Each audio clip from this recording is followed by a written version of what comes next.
नमस्कार, स्वागत है आपका डेली 24 भारत में। मैं हूं आपके साथ अनुप्रिया मिश्रा। रुक करते हैं दिल्ली एनसीआर की बड़ी खबरों की शुरुआत करते हैं दिल्ली से। बता दें, नए साल से पहले राजधानी दिल्ली में अपराधियों पर शिकंजा कसते हुए दिल्ली पुलिस ने ऑपरेशन आघात 3.0 चलाया है। साउथ ईस्ट जिले में चलाए गए इस बड़े अभियान का मकसद कानून व्यवस्था को मजबूत करना और आम जनता में सुरक्षा का भरोसा कायम करना रहा।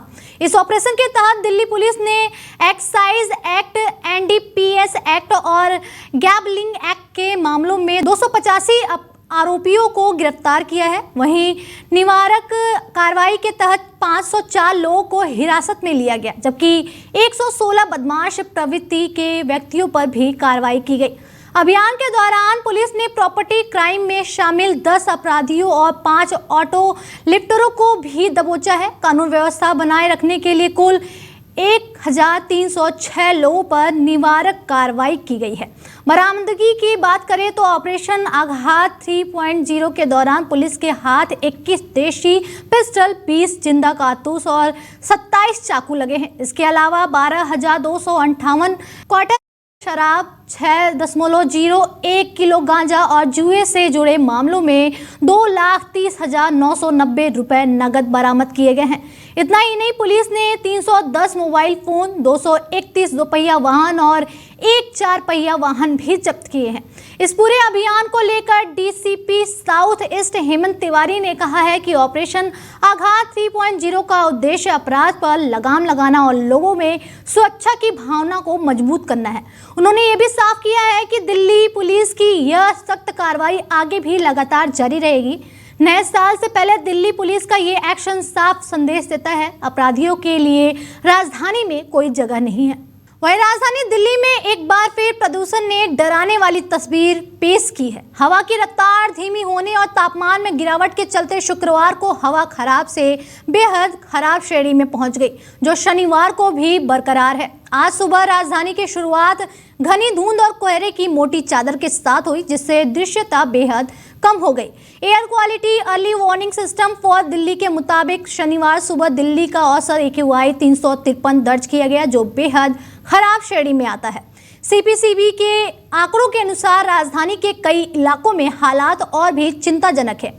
आनंद विहार में AQI 410, जहांगीरपुरी में AQI 415, रोहिणी में 409, नरेला 408, DTU 402 और विवेक विहार में AQI 424 दर्ज किया गया, जो गंभीर स्थिति की ओर इशारा करता है।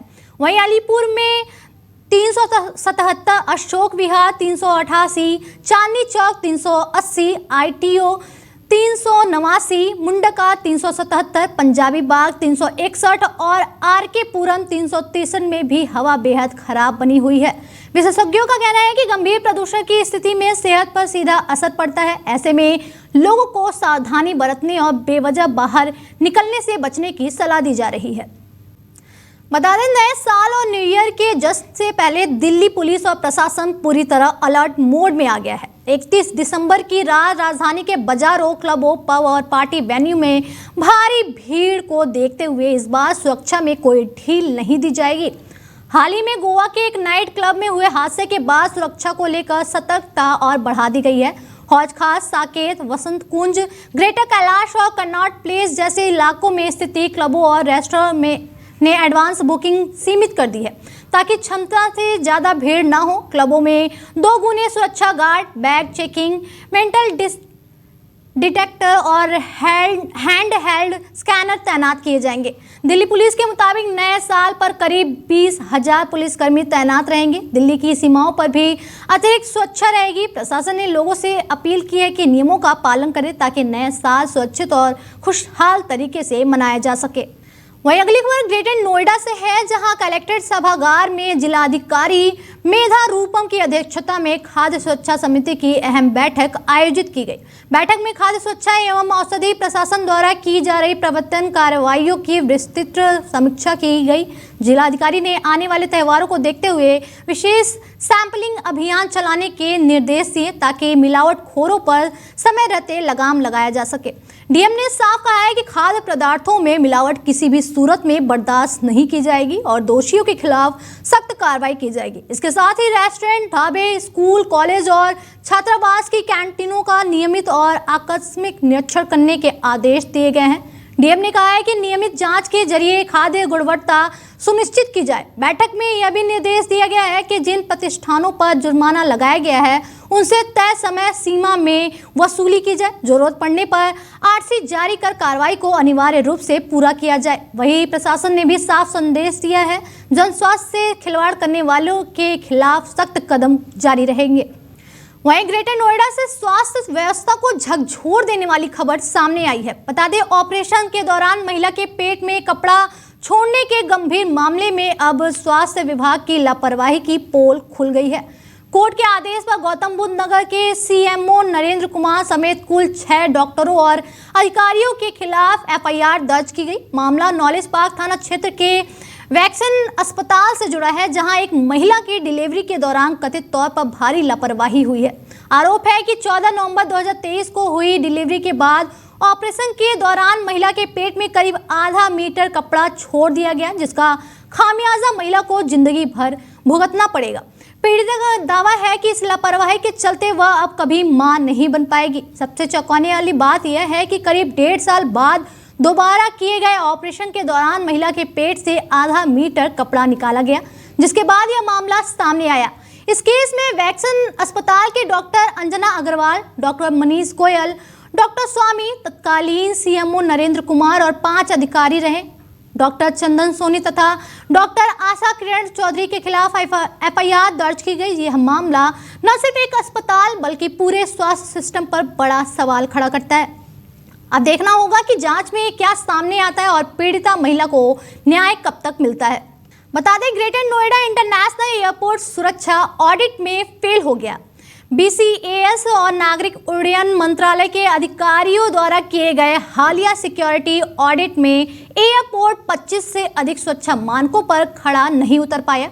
जांच में कई गंभीर सुरक्षा खामियां सामने आई है। एयरपोर्ट पर सीआईएसएफ के लिए प्रॉपर वॉच टावर अब तैयार नहीं है। वहीं पूरे परिसर में पर्याप्त लाइटिंग व्यवस्था का भी अभाव पाया गया। सिटी साइड पर सुरक्षा मोर्चा और जरूरी सिक्योरिटी इंफ्रास्ट्रक्चर अभी अधूरा है। इसके अलावा बाउंड्री वॉल की सुरक्षा के लिए जरूरी पीआईडीएस सिस्टम पूरी तरह प्रभावी नहीं है। निगरानी के लिए जहां करीब 6000 सीसीटीवी कैमरों की जरूरत बताई गई थी, वहां फिलहाल सिर्फ 1000 कैमरे ही लगाए गए हैं। बता दें, यात्रियों की सुविधा से जुड़ी व्यवस्थाएं अभी भी अधूरी हैं। एरो ब्रिज अब तक तैयार नहीं हो पाए, जो एयरपोर्ट संचालन के लिए बेहद जरूरी है। अधिकारियों ने साफ कर दिया है कि जब तक सभी सुरक्षा और ऑपरेशनल मानक पूरे नहीं होते तब तक एयरपोर्ट को एनओसी नहीं दी जाएगी। ऐसे में नोएडा एयरपोर्ट की शुरुआत पर अब एक बार फिर सवाल खड़े हो गए हैं।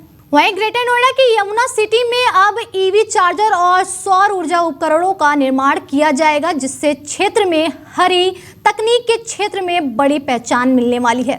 यमुना विकास प्राधिकरण ने निंजस इलेक्ट्रिक कंपनी को सेक्टर 8D में 20,000 वर्ग मीटर भूमि के लिए लेटर ऑफ इंटेंट जारी कर दिया है। यह परियोजना मेक इन इंडिया अभियान के तहत शुरू की जा रही है, जिसमें कंपनी 169 करोड़ रुपए का निवेश करेगी। इस यूनिट में ऑन बोर्ड ईवी चार्जर और अत्याधुनिक सोलर पावर बैंक बनाए जाएंगे। यहाँ तैयार होने वाले चार्जर 2 पहिया, 3 पहिया और लाइट कमर्शियल व्हीकल्स के लिए होंगे, जिसमें हाई आईटी रेटिंग जैसे आधुनिक सुरक्षा तकनीक शामिल होंगे। यह सेक्टर नोएडा इंटरनेशनल एयरपोर्ट के बेहद करीब स्थित है, जिससे लॉजिस्टिक्स और निर्यात को भी बढ़ावा मिलेगा। इस परियोजना से स्थानीय स्तर पर रोजगार के नए अवसर पैदा होंगे और देश के इलेक्ट्रिक वाहन इंफ्रास्ट्रक्चर को मजबूती मिलेगी। प्रशासन का कहना है कि इस पहल से ग्रेटर नोएडा हरित तकनीक का उभरता हुआ वैश्विक विनिर्माण केंद्र बनने की दिशा में एक और बड़ा कदम आगे बढ़ाएगा। वहीं मुजफ्फरनगर से एक बेहद गंभीर और चौंकाने वाली खबर सामने आई है। बता दें, बुढ़ाना कोतवाली क्षेत्र के मास्टर कॉलोनी स्थित SD public junior high school में उस वक्त अफरा तफरी मच गई जब कक्षा में पढ़ा रही अध्यापिका के ऊपर अचानक छत का पंखा गिर पड़ा।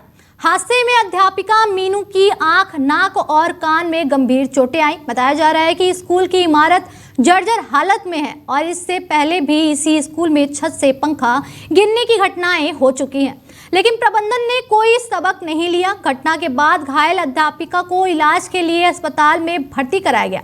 शुरुआत में स्कूल प्रिंसिपल ने इलाज का पूरा खर्च उठाने का आश्वासन दिया था, लेकिन ऑपरेशन में खर्चा आने के बाद प्रिंसिपल अपने वादे से मुकर गया। पीड़ित अध्यापिका के विकलांग पिता ने न्याय की गुहार लगाते हुए बुढ़ाना कोतवाली में तहरीर दी है। अब सवाल ये है कि जर्जर स्कूल भवनों की जिम्मेदारी कौन लेगा और कब तक शिक्षकों व बच्चों की जान से खिलवाड़ होता रहेगा। हम आई जी, मेरी लड़की स्कूल में पढ़ा रही थी कई महीने पहले, तो उसके ऊपर पंखा गिर गया, चोट लग गई ज़्यादा। मुझे फना कर ले गए, वहाँ मना कर दी जी, सामने भी गए वहाँ भी मना कर दी, मेरठ भी गए जी, वहाँ बताया ऑपरेशन बताया 70,000 रुपये 75,000 खर्चा बताया। मास्टर ने जो है कुल 40,000 रुपये देगा, हमारे पास साइन करवा दिए। कहने लगा मेरे पास की कुछ नहीं है, मुझे फांसी चढ़वा दी। कौन से स्कूल में पढ़ाती थी? एसडी जूनियर स्कूल है। तो कहाँ पढ़ रहे? ये पुराने में ही है जी। अच्छा अच्छा, तहसील के सामने। अब आप थाने आए हो, अब क्या कार्रवाई चाहते हो? हम तो उचित कार्रवाई चाहिए, जो हमारे खर्चा होया, हमारे वो होया जी, तनख्वाह नहीं दे रहा, लड़की थी 4 महीने घर बैठी है, ये कार्रवाई चाहिए। हम आए जी। फिलहाल इस बुलेटिन में मेरे साथ इतना ही। दीजिए इजाजत, नमस्कार।